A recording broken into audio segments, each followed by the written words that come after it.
Partai Demokrat akhirnya resmi mendukung Anies Baswedan untuk maju sebagai calon presiden di Pilpres 2024. Tak hanya menyatakan mendukung Anies, Partai Demokrat juga menyerahkan sepenuhnya nama calon wakil presiden kepada Anies Baswedan.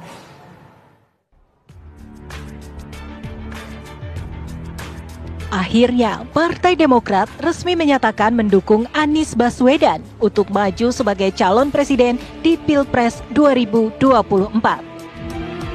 Untuk itu, Partai Demokrat mengajak Partai Nasdem dan Partai Keadilan Sejahtera segera membentuk Sekretariat Perubahan. Posisi Demokrat sudah jelas ya. Kalau kami mengajak teman-teman Nasdem dan PKS sesegera mungkin membentuk Sekretariat Perubahan. Ya, karena bagaimanapun kami ini kan sudah memiliki kesamaan pandangan mengenai baca pres yang akan diusung. Kami ingin agar ini bisa diresmikan.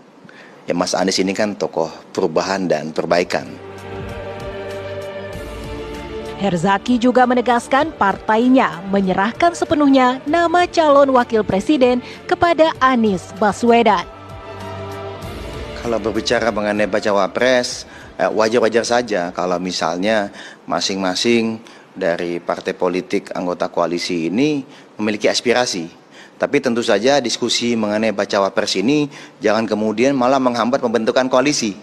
Karena itulah kalau kami menyerahkan sebenarnya penentuan bacawa pres ini kepada baca pres.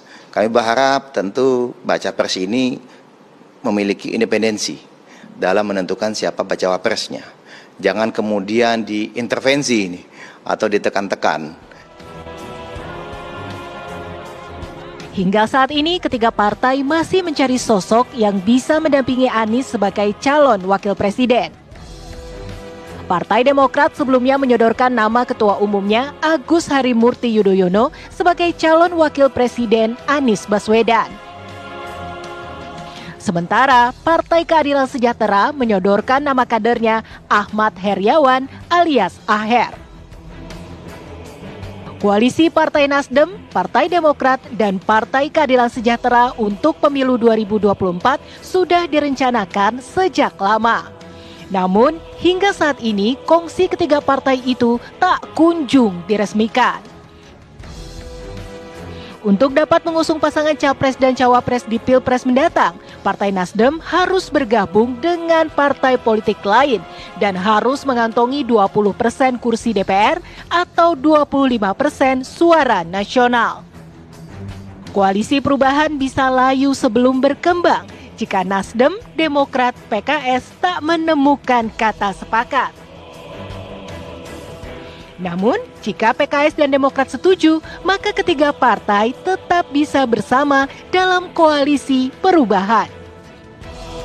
Lantas, akankah deklarasi koalisi perubahan berbuah kata sepakat untuk nama calon wakil presiden Anies Baswedan?